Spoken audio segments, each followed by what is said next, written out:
Losing a child to a violent crime is quite possibly the worst experience two parents can endure. It is the sort of event that can and often does shatter a family forever. For one family living in the town of Hollywood, Florida in 1981, though, the indescribable heartbreak of their son's murder would foster in them a determination. A determination not just to see justice for the child who was taken from them, but to save other families from that exact same heartache. July 21, 1981 was a picture-perfect summer day. The kind of day where a mom decides to take their son out to run some errands with her. A mom like Adam Walsh, who took her 6-year-old son Adam Walsh with her that afternoon to check out a lamp sale that was going on at the local Sears. After a brief stop to drop off a check at her son's school, Reve and Adam drove to the Hollywood Mall where the Sears was located. The mall was at the intersection of Hollywood Boulevard and North Park Road. It was an extremely popular destination that drew thousands of people on a daily basis. It has since met a similar fate to other shopping malls, with a Target now standing where the Sears once was, but looking here on the map, you can kinda get an idea of just how public a place this is. Generally, it was and still is considered very safe, in no small part due to the police station that sits right across Hollywood Boulevard in direct view of the mall. However, on this day, it would turn out to be anything but safe. Reve parked her car and made her way to the Sears side entrance closest to the loading dock. Upon entering the store, they passed guest services, then came across the toy department, where, prominently set up in the front, was a display for the new Atari video game system that had recently launched, with a small group of boys gathered around it. Adam asked his mother if he could stay behind and check out the video game, while she walked a couple aisles away to the section with the lamps. It was 12 o'clock in the afternoon, there were security guards patrolling the store, dozens of customers as well as staff walking everywhere, and again a police station right across the street. It is very easy to see why Reve Walsh felt she could leave her child just a few aisles away for no less than 10 minutes. Catherine Schaefer was a 17-year-old security guard working at the mall that day.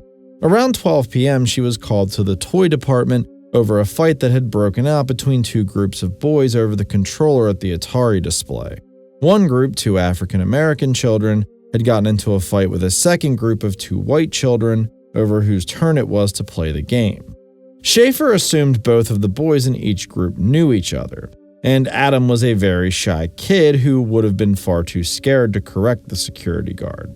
So instead, he left along with the other boy as he'd been instructed. After exiting through the north to the garden department, Adam was now in one of the few sections of the store he wasn't familiar with. The other boy, who was older, quickly ran off, leaving 6-year-old Adam by himself. He was never seen alive again. A few minutes later, Reve arrived back in the toy department, where to her shock, she discovered the group gathered around the Atari had completely disappeared. She wandered from the toy section for a couple of minutes, calling out for Adam, before learning from the manager that security had asked him to leave the store. Knowing her son as she did, Reve believed he wouldn't have gone far or would have immediately tried to return and find her. She looked around the toy department and around the entrances, but wasn't able to locate him.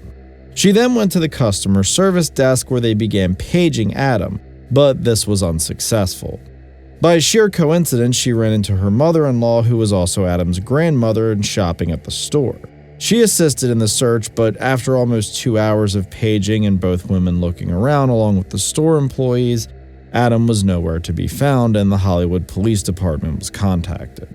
Police arrived on scene and began thoroughly searching the department store shortly after 2 p.m. They conducted interviews with staff, customers at the store, and anyone who'd been in the general area, but it was ultimately fruitless in finding Adam. The Walsh family would later be very critical of the initial response to Adam's disappearance by both Sears staff and the Hollywood police, as they felt neither had taken it very seriously until it was too late, wasting precious early hours of the investigation that could have made a difference. Police were now working under the assumption Adam had been kidnapped after the store had closed and they still weren't able to find the boy. The public nature of the Hollywood Mall that seemed to bring safety originally was now working as a detriment, With so many people coming and going, the list of potential suspects was essentially impossible to even start figuring out. A $100,000 reward was offered for any information leading to the safe return of Adam by Reve and her husband John. They began making appearances on local and national news pleading for the safe return of their son. John Walsh worked for the Paradise Island Hotel and Casino. His job seems to have involved the planning of new resort sites, but I wasn't able to find anything concrete on that. This is in large part because the path of his life and career would soon take a very dramatic shift, as he and Reve were about to suffer one of the worst experiences someone can imagine. On August 10, 1981, exactly 2 weeks after Adam's abduction, two men who were fishing near a drainage canal off the Florida Turnpike found the severed head of a young boy. That boy was later identified as Adam Walsh. John and Reve's worst fears had come true. Their one and only son had been taken from them in the most horrific way imaginable. Divers spent several days going over the area, which was over 100 miles from the Sears Adam was originally abducted from, but they never found the rest of his body. They determined that he had been strangled less than 24 hours after his abduction and that the killer had decapitated him post-mortem, disposing of the remains in separate locations to make them difficult to find. This left investigators with barely any physical evidence to work with, meaning the odds of finding the killer were desperately low. The devastating loss of Adam was a turning point in the life of the Walsh family. Rather than retreat into their grief, though, they became tireless advocates for missing and exploited children. Their anger over the murder of their son drove them to campaign for more effective child protection laws. John and his wife also worked to establish the Adam Walsh Child Resource Center, a nonprofit organization dedicated to preventing child abductions and improving the resources available for missing children's cases. In the weeks and months following Adam's death, the investigation focused on several different theories. The idea that Adam was the victim of a serial killer gained traction, particularly because the case resembled the disappearance of other children in that region. In the summer of 1982, though, less than a year after Adam's murder, this case would be turned completely on its head. In 1982, a man named Otis Toole was arrested for murder when he barricaded a man inside of a bedroom in his home before setting it on fire. Toole was a known drifter with a history of violent crime and a low IQ.